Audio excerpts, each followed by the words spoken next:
2월 한 달 동안 금요철야 때마다 저희는 나라를 위해서 집중적으로 기도하고 있습니다. 부족하지만 저도 말씀을 통해서 나라를 위해 계속 고민하며 말씀으로 기도로 하나님의 뜻을 구하며 이 자리가 오늘도 하나님 기뻐하시는 기도의 자리고 우리 대한민국을 하나님이 꼭 붙들어 주시는 은혜의 단초가 되기를 축복합니다. 오늘 제목은 우상과 형상이에요. 우상과 형상. 이거는 같은 듯 굉장히 다른 의미예요. 우상은 한마디로 뭐냐면 내가 보고 싶은 대로 만드는 게 우상이고, 형상은 하나님이 보고 싶은 대로 주신 거가 형상이에요. 관점이 다르죠. 링컨이라는 미국의 대통령을 아시죠? 링컨의 얼굴이 어떻게 생겼습니까? 원숭이처럼 생겼어요. 링컨이 대선에 나갔을 때 사람들 가운데 링컨의 적수, 링컨을 굉장히 반대하는 반대파 사람이 링컨을 이렇게 조롱했어요. 링컨은 두 얼굴을 가진 사람이야. 인격, 이중인격자, 나쁜 놈. 지금 저 인간은 자기 본 모습은 감추고 지금 진짜 모습은 속이고 나와 있는 거야. 이렇게 말하자 링컨이 아주 재치 있게 그 상황을 그 사람에게 딱 넘어갔어요. 어떻게? 내가 만약에 두 얼굴이라면 이런 얼굴로 여러분들 앞에 나왔겠느냐? 잘생긴 얼굴로 나오지.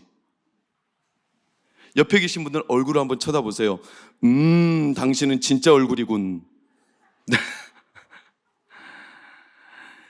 자기가 만들고 싶은 얼굴이 우상, 하나님이 우리에게 주신 얼굴이 뭐라고요?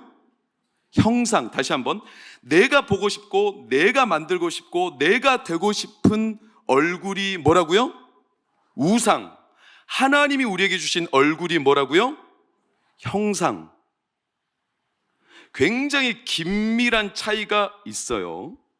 하나님이 자기 백성을 선택하고 제일 먼저 요구하신 게 뭐냐면 오늘 3절 말씀을 보면 시작. 아멘.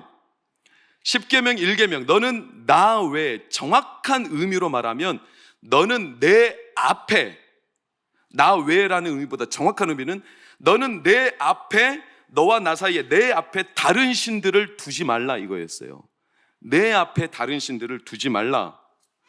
내 앞에, 히브리어로 파님, 얼굴, 내 얼굴 앞에 다른 신들을 두지 말라. 이게 하나님의 처음 요구였어요. 첫 번째 요구는 항상 중요해요. 첫 번째 요구가 틀어지면 두 번째부터 아홉째까지는 아무 의미가 없습니다.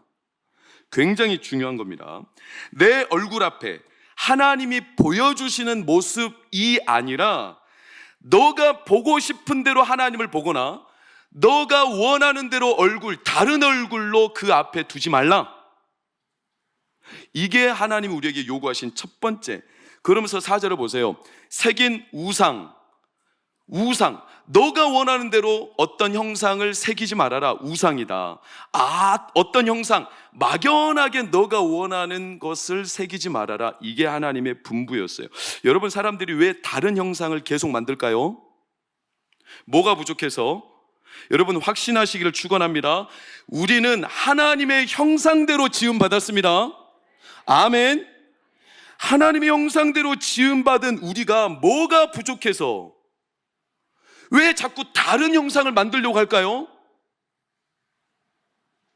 이미 내 안에 하나님의 형상이 있는데 왜 우리는 자꾸 다른 얼굴을 우리 앞에 들이밀고 하나님, 내가 원하는 형상을 자꾸 새기려고 할까요? 이유는 간단해요. 하나님이 우리에게 새겨주신 형상을 죄 지으면서 형상이 훼손됐기 때문에 그래요. 형상이 일그러진 거예요. 형상이 손상됐어요. 본래 모습을 잃어버린 거예요. 창세기 3장 8절, 죄를 짓고 아담과 하와가, 창세기 3장 8절, 낯을 피하여, 이때가 하나님이 내 앞에, 파님, 히브리어로 파님, 얼굴, 내 얼굴 앞에 다른 거 두지 말라. 이 낯이 파님, 내 얼굴 앞에 다른 걸 두지 말라. 그 똑같은 단어를 쓰면서 하나님의 얼굴을 피해버렸다는 거예요. 하나님의 진짜 우리에게 주신 형상을 그들이 잃어버렸어요. 그때부터 우리가 하나님의 형상이 뭔지 기억이 잘 안 나요. 죄 지은 다음부터 뭔가 있긴 있는데 정확하게 뭔지 모르겠어요. 그러니까 불안한 거예요. 그래서 어떻게 하냐면 자꾸 어떤 다른 형상들을 내 안에 갖다 덧대는 거예요. 무슨 말인지 이해가 되십니까? 내가 어떤 모습이었는지 죄 지은 다음에 하나님의 분명한 형상을 잊어버리고 잃어버린 인간이 자기도 모르게 자기 안에 내가 누구지 이걸 고민하면서 다른 형상을 계속 갖다 덧대는 거예요. 왜? 불안하니까. 자기가 선호하는 이미지를 계속 만드는 거예요. 그래서 4절 우상을 만드는 목적은 딱 한 가지, 빨간색만 시작. 자기를 위하여 자꾸 만드는 거예요. 그러니까 내가 불안하니까 내가 어떤 형상이지? 자기가 원하는 형상을 자기를 위하여서 계속 만들어대는 거예요. 어떤 원하는 대상을 그려가는 거죠. 거기에다가 자기 이미지를 투사하는 거예요. 자기가 보고 싶고 자기가 되고 싶고 자기가 원하는, 이걸 좀 어려운 말로 죄송합니다. 저를 한번 따라해 보세요. 자기 본위. 자기 본위적 그래요. 자기를 위하여 자기 이미지를 계속 만들어가는 거예요. 여러분 다시 한번 기억하세요. 우리는 하나님 형상으로 만들어진 존재들입니다. 할렐루야. 그런데 그 분명한 형상을 갖고 있으면서도 형상을 잃어버린 성도도요, 때로는요 자기가 원하는 이미지를 자꾸 자기를 위해서 스스로 만들어내. 이게 우상이에요. 우상. 여러분 괜찮아요. 나를 위해서 뭔가 만들어내는 게 그게 나쁜 거겠어요? 근데 진짜 문제가 뭐냐면 나를 위해서 만들어내는 이미지와 형상이 진짜 나를 위하는 걸까요? 여러분 장담할 수 있습니까? 내가 어떤 형상, 나를 위해서 추구하는 거, 나를 위해서 만들어내는 스펙, 나를 위해서 내가 경험하는 거, 나를 위해서 내가 소유하는 거, 나를 위해서 내가 수많은 내 주변에 만들어 놓는, 덧대 놓는 장치들이 진짜 나를 위한 거라고 여러분 장담할 수 있어요? 그게 정말로 나를 위한 걸까요? 그거 잘 몰라요. 잘 모를 겁니다. 솔직히 진짜 문제는 뭐냐면 나를 위해서 한다고는 하는데 나를 위한 게 뭔지 모르고 하는 경우가 너무나 많아요. 이게 진짜 문제인 거예요. 나를 위한 게 뭔지 모르고 일단 추구하는 거예요. 왜? 남들이 하니까, 또는 남들에게 있는 게 나에게는 없으니까. 그래서 나를 위하면서 한다고 하는데 그게 나를 진짜 위하는 걸까? 이걸 알고 하는 사람은 많이 없어요. 이게 문제예요. 여러분 가수 박진영이 아주 명언을 몇 가지 남겼는데, 가수 박진영이 남긴 명언 가운데 제가 기억나는 게 뭐냐면 건강을 위해서 사람들이 좋은 것만 먹으려고 하는데 박진영은 반대로 말했어요. 좋은 걸 먹으려 하지 말고 나쁜 걸 먹지 말라고 그랬어요. 사람들은 나쁜 걸 계속 먹으면서 좋은 것만 찾는데, 그러니까 나쁜 게 뭔지 구분을 못 한다는 거예요. 그래서 예전에 김창옥 소장이 KTNG, 고려 이제 담배 인삼공사 이쪽 회사에 진짜 있는 건지는 모르지만 그분이 그런 비유를 하더라고요. KTNG가 홍보하는 전략이 뭐냐면 담배를 그렇게 열심히 팔면서 홍삼도 팔거든요. 그러면서 이렇게 홍보하는 거예요. 담배로 잃은 건강 홍삼으로 되찾자. 아니, 좋은 거 홍삼을 먹어서 건강을 유지하기 전에 나쁜 거를 끊어야죠. 그러니까 자기를 위한 게 뭔지는 모른 채 무조건 좋은 거, 나에게 좋다고 생각되는 거, 남들이 추구하는 거, 이걸 막연하게 나를 위한다고 생각하는 일들이 많이 일어나고 있다는 거예요. 그게 우상이에요. 오늘날 우리의 몸을 위한 거, 우리의 마음을 위한 거, 우리의 자존심을 위한 거, 우리의 가정을 위한 거, 자녀들을 위한 거, 진짜 그게 그 자녀와 내 몸과 마음을 위한 걸까요? 그걸 잘 몰라요. 막연하게 그냥 나를 위해서 만들어 놓는 일들이 너무나 많아요. 젊은 사람들, 요즘에 젊은 사람들 참 안타까운 건데, 카푸어족이라고 뭐냐면 자동차를 사요. 외제차.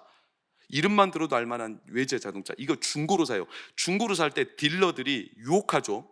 외제차를 살 때 전액을 할부로 살 수 있도록 렌트도 해주고, 캐피탈 렌트를 해주고, 추가로 이 차를 1년 정도 유지할 수 있는 비용까지도 렌트를 해줘요. 돈을. 그러니 젊은 사람들이 집도 없고 아무것도 없으면서 자기 수준에 너무나 넘는 차를 캐피탈로 받아다가 사요.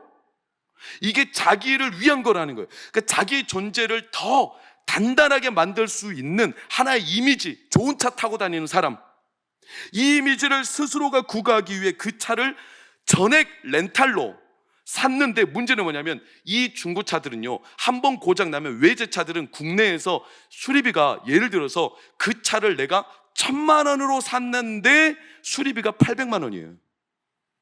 수리할 수 있겠어요, 없겠어요? 못하죠. 그래가지고 수리 못하고 그냥 내버려 두는 차들이 너무나, 나중에 돈도 못 가보니까 그 차를 빼앗겨요. 게다가 자기가 차도 못하는데 렌탈로 받았던 돈에 빚더미에 떠올라서 이 시대 우리나라 젊은이들이 카푸어족으로 지금 주저앉는 젊은이들이 너무나 많아요. 왜냐? 자기를 위한 이미지를 나름 그리는데 그게 진짜 자기를 위한 건지 아무도 모르고 그냥 막연하게 추구하는 거예요. 이게 우상이에요. 제가 설명드리는 우상의 의미를 알겠습니까? 여러분, 스마트폰을 나를 위해서 샀어요. 나를 위해서 스마트폰을 샀어요. 그런데 스마트폰이 나를 괴롭히고 있어. 왜? 스마트폰에서 벗어날 수가 없어. 나를 위해서 샀는데 그 스마트폰에서 카톡이 답장이 오면 분노가 일어나. 인스타그램 좋아요, 페이스북 좋아요가 안 올라가면 분노가 막 일어나. 자기를 위해서 산 게, 나를 위해서 마련한 게 오히려 나를 괴롭히고 있는 시대가 되고 있어요. 왜?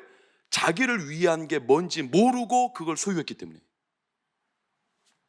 그래서 오늘날 드러나는 수많은 질병, 새로운 질병이 뭐냐면 중독이에요. 중독. 왜 중독이 일어납니까? 이게 나에게 어쩔 수 없이, 또는 진짜 필요해서 나에게 있으면 좋겠다고 나를 위해서 선택했어요. 그런데 그게 나중에는 나를 길들이기 시작해. 길들이기. 전문 용어로 그루밍이라고 그래요. 나를 길들여요. 그래서 점점 그게 없이는 내가 못 사는 사람으로 전락시켜서 결국 내가 거기에 매몰당해 버려요. 이게 중독인 거죠. 나를 위해서 선택했는데, 요즘에 이제 저희 부모님들은 다 같은 고민이에요. 자녀들이 게임을 하는 거에 대해서 늘 우려는 있으면서 만류를 못해. 왜? 자녀들이 게임을 안 하고는 못 사는 시대가 됐어요. 학교에 가도 게임 얘기를 그렇게 하거든요. 제 예준이도 게임 때문에 늘 저희랑 실랑이를 벌여요. 제가 못하게 해요. 부모님들 가운데 대다수가 어쩔 수 없이 게임을 허용합니다. 어쩔 수 없이. 근데 최근에 어떤 아빠가 자기도 바쁘고 엄마도 바쁘고 자녀한테 어쩔 수 없이 게임을 허용해 줬어요. 하루에 30분 정도. 여러분, 놀라운 결과가 뭔 줄 아세요? 하루에 30분씩만 공부해 보세요. 하루에 30분씩만 기도해 보세요. 하루에 30분씩만 악기 연주해 보세요. 그거 2달만 하면 고수가 됩니다. 어쩔 수 없이 하루에 30분씩만 허용해 보세요. 2달만 지나면 게임 중독자가 됩니다. 그래서 그 아빠가 결연한 의지를 가지고 자기 아들과 잃어버린 관계를 되찾기 위해 자기 속사정을 다 낱낱이 털어낸 서적이 있어요. 어쩔 수 없이 허용했는데 자녀가 망쳐버렸다는 거예요. 나중에 거기에 중독돼서 그루밍, 필요한 거라고 해서 줬는데 그게 내 자녀를 주무르기 시작해요. 왜? 내 자녀를 위한 게 아니었어요. 이게 오늘날 우상이 우상. 여러분, 이게 참 무서운 거예요. 그러니까 하나님의 형상을 잃어버린 인간이 자기가 원하고 자기가 보고 싶은 이미지를 계속 만들어내요. 이게 에덴 동산에서 일어났었어. 에덴 동산에서요, 마귀가 속였어요. 너를 위하여 선악과를 따먹으래요. 너를 위하여. 그러면 하나님처럼 된대요. 너를 위하여. 그리고 딱 보니까 자기가 원하는 거예요. 자기가 보니까 자기 눈에 너무나 보기 좋은 거예요. 우상은 뭐라고요? 내가 보고 싶은 대로 만드는 게 우상이라고요. 하나님이 보여주신 대로 만드는 게 형상이고요. 근데 마귀가 속였어요. 이게 너를 위한 거야, 이렇게 속이니까 그 선악과를 따먹었어요. 그때부터 하나님의 형상이 사라졌어. 하나님의 형상이 사라졌다는 말은 무슨 말이냐면요, 넘치는 하나님의 은혜와 풍성함을 잃어버렸다는 거예요. 하나님의 형상이 사라졌어요. 그래서 그때부터 사람들이 자기가 불안하니까 자꾸 이 형상 저 형상을 새기는 거예요. 자기 삶에 이것도 필요하고 저것도 필요하고, 이것도 내가 이미지를 만들어야 되겠고, 내가 이 형상도 이렇게 만들어내는 우상들이 정말로 많아요. 그러니까 에덴 동산에서부터 우리는 지식을 잃어버렸어요. 하나님의 선함과 하나님의 풍성함에서 오는 이 참된 지식을 잃어버렸어요. 선악과가 지식을 알게 하는 나무거든요. 그래서 아모스 선지자가 그랬던가요? 이스라엘 백성이 망하는 이유는 지식이 없어 망한다고 그랬어요. 어떤 지식? 하나님이 나에게 새겨주신 이 형상, 하나님만으로 충만할 수 있습니다. 하나님만으로 우리는 얼마든지 만족할 수 있습니다. 다른 형상 덧대지 않아도 하나님이 내 안에 주신 형상만으로도 우리는 행복할 수 있습니다. 할렐루야. 그런데 그 지식이 사라짐으로 백성이 엉뚱한 형상을 갖다 덧대다 보니까 망하는도다. 오늘날 싸우는 싸움이 바로 이겁니다. 우리나라가, 이 시대가 어려운 이유가 뭐냐면 자기가 보고 싶은 것, 보고 싶은 대로 만드는 이미지와 형상, 이 우상이 너무나 많아지고 있다는 거예요. 여러분, 애굽의 10가지 재앙, 어떤 학자들은 이렇게 해석합니다. 10가지 재앙은 애굽의 10개의 신을 하나님이 심판하셨다는 거예요. 학자의 견해니까 그냥 참고로 들어보세요.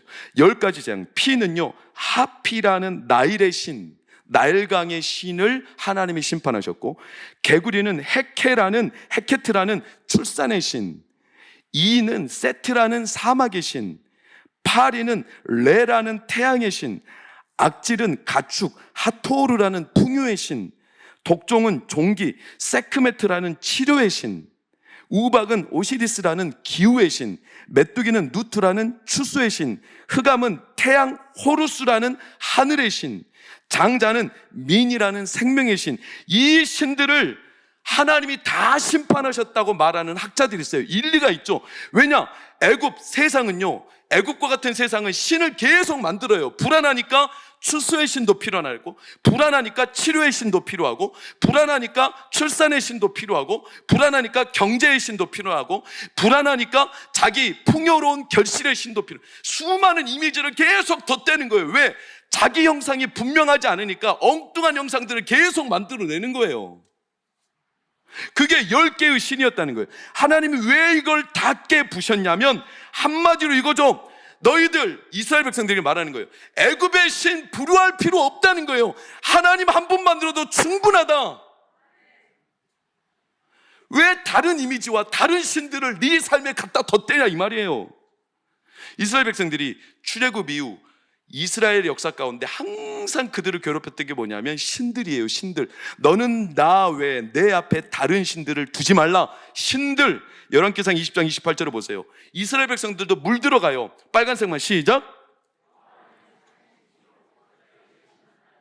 이게요, 그 당시 신들에 대한 개념이에요. 여호와는 어디의 신이라고요?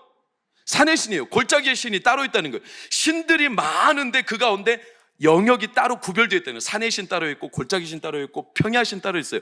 그 신들의 개념이 이스라엘 백성들도 마찬가지예요. 우리가 믿는 여호와는 산의 신. 그러면 골짜기 가면 무슨 신이 필요하겠어요? 골짜기의 신이 필요한 거예요. 오늘날도 똑같아요. 하나님만으로 충분하지 않아요. 세상에 수많은 내가 원하는 이미지들을 다 덧대야 되는 거예요. 마찬가지죠.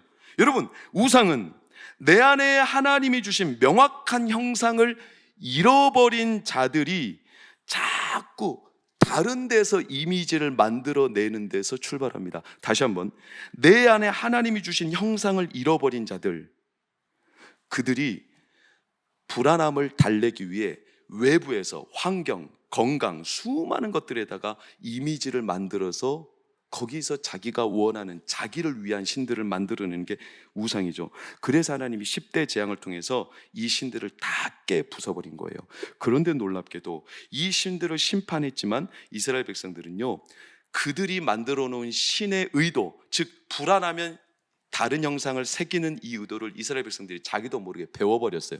400년 동안 애굽에 살면서 길들여졌어. 불안하면 신을 만들어요. 그 단적인 증거가 뭐냐면 그들이 출애굽기 32장에 뭘 만들어요? 금송아지를 만들어요. 하나님이 안 보여요. 모세가 안 보이니까 당장 뭘 만들어요? 금송아지를 만들 때 출애굽기 32장 1절 8절을 보세요. 이들이 말하는 의미를 또 빨간색 시작. 우리를 위하여, 누구를 위하여 만들어요? 또 자기를 위하여 만들라는 거예요. 8절도 보세요. 빨간색 시작. 자기를 위하여. 우상은 항상 나를 위하여. 나를 위하여 내가 불안하니까 뭔가 이미지를 계속 만드는 거예요. 다시 한번 선포합니다. 사랑하는 여러분, 하나님 한 분만으로도 충분합니다.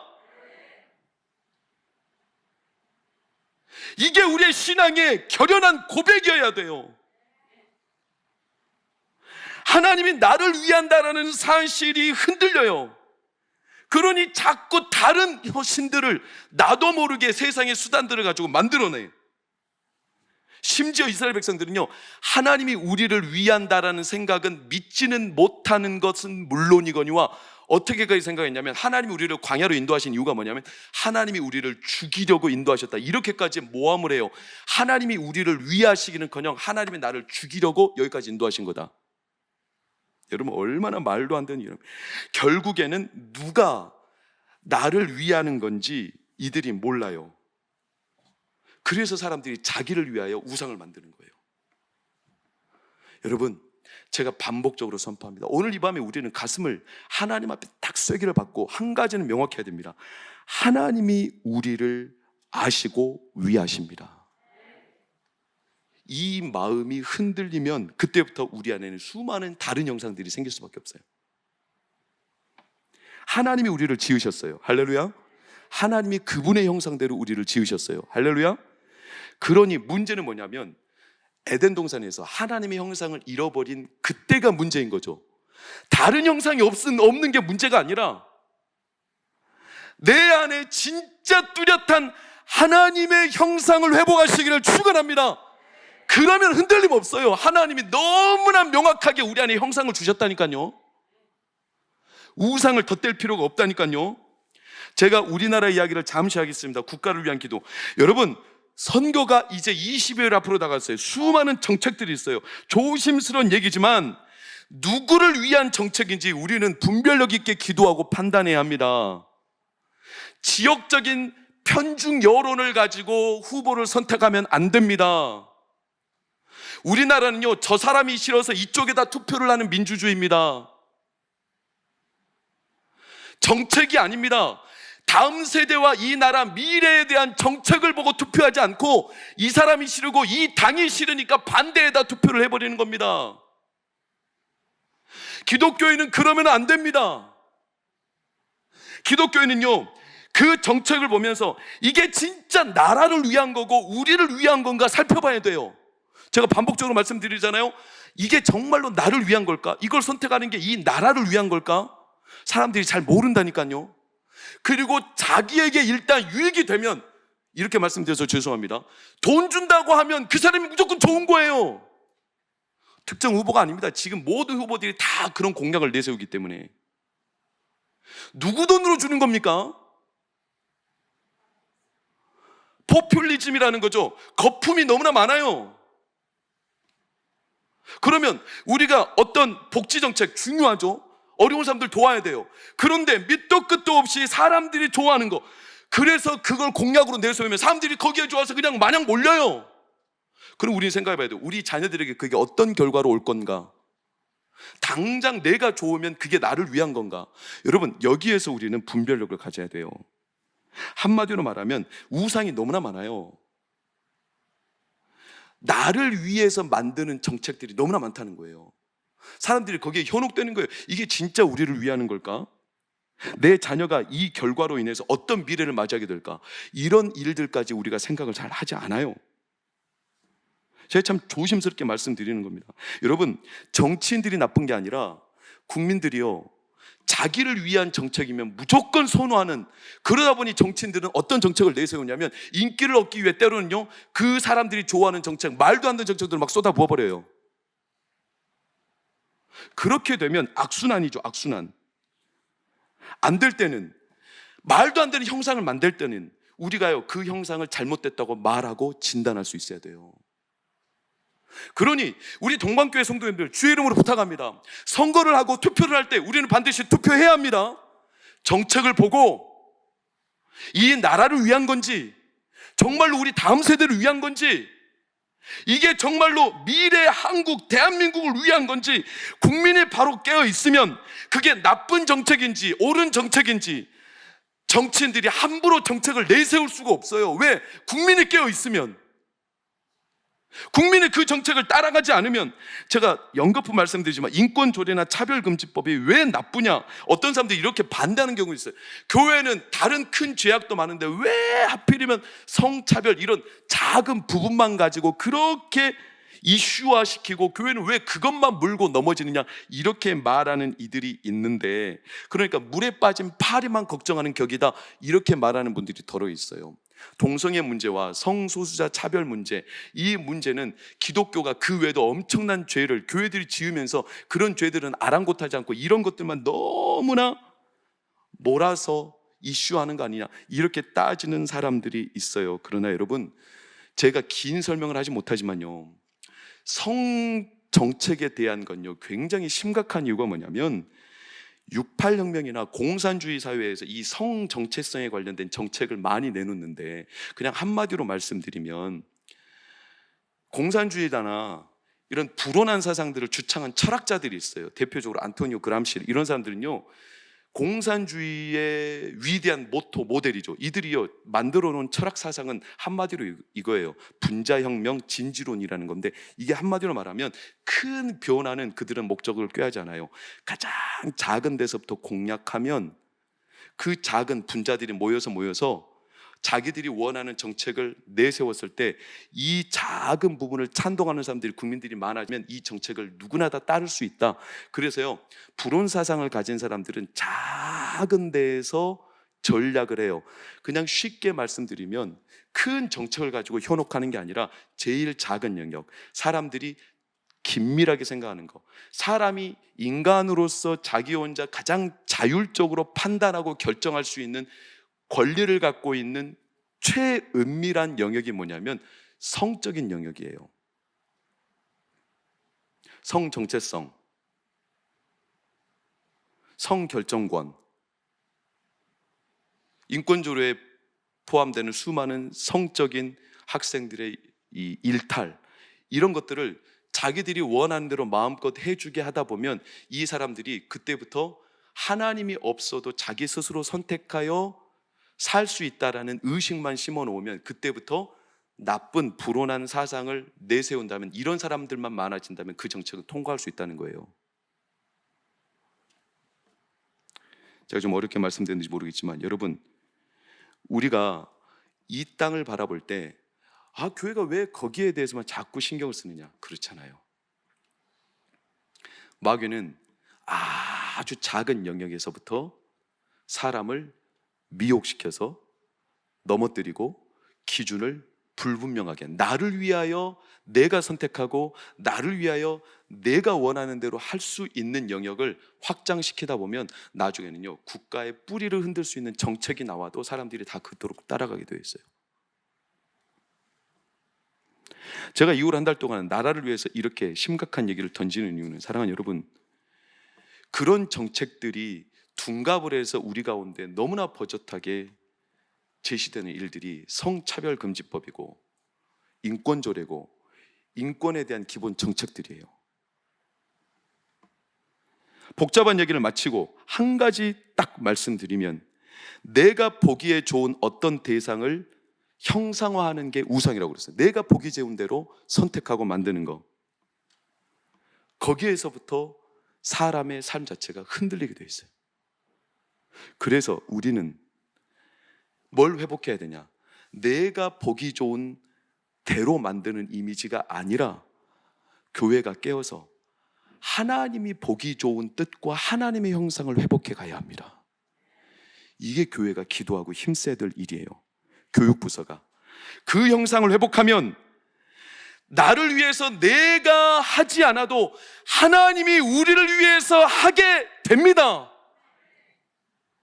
내가 나를 위해서 만드는 게 진짜 위하는 게 아니라 하나님이 우리를 위해서 하시는 게 최고죠, 최고.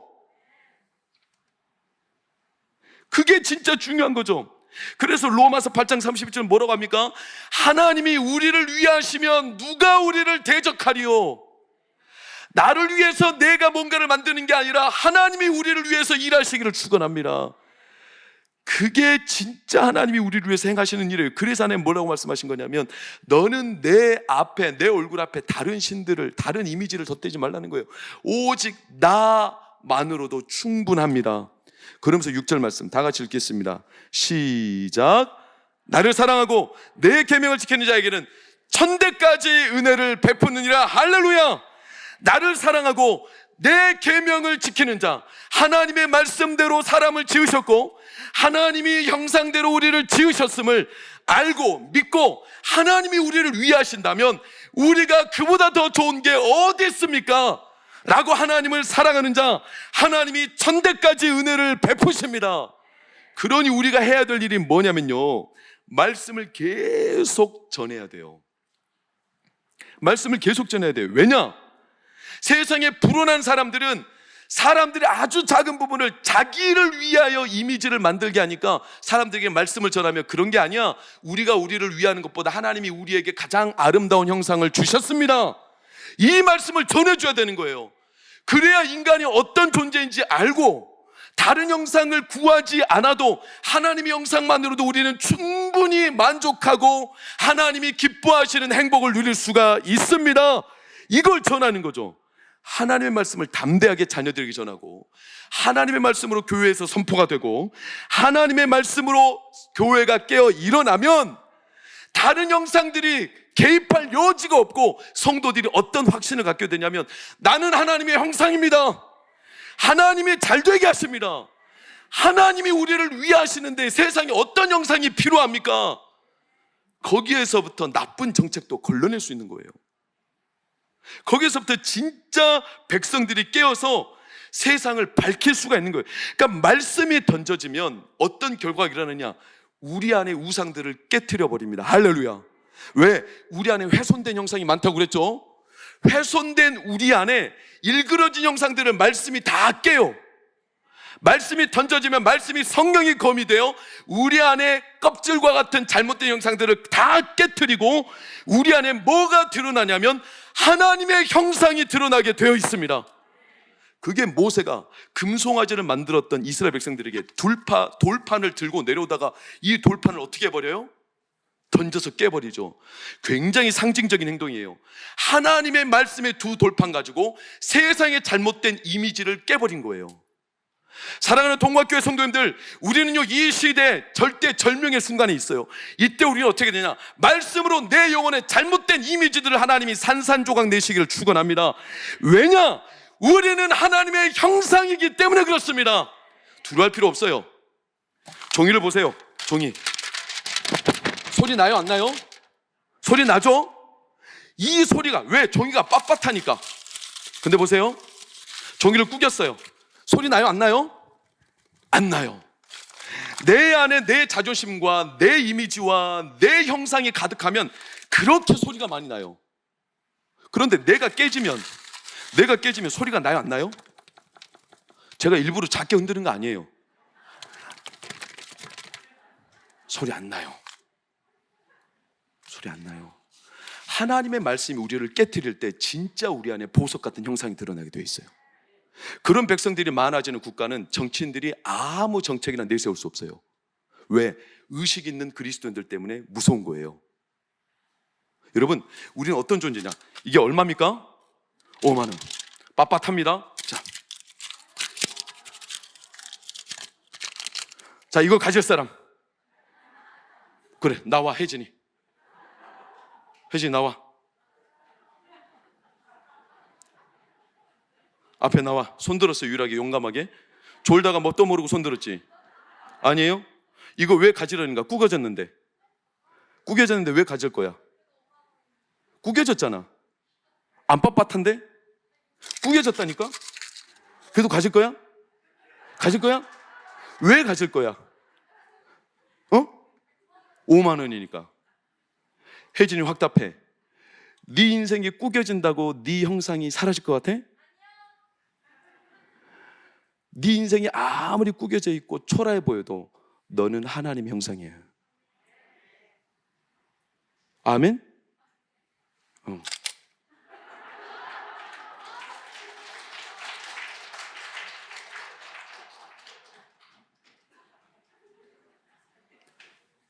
여러분, 우리가 하나님의 형상을 잃어버린 게 문제지 다른 형상들이 없어서 문제가 아니에요.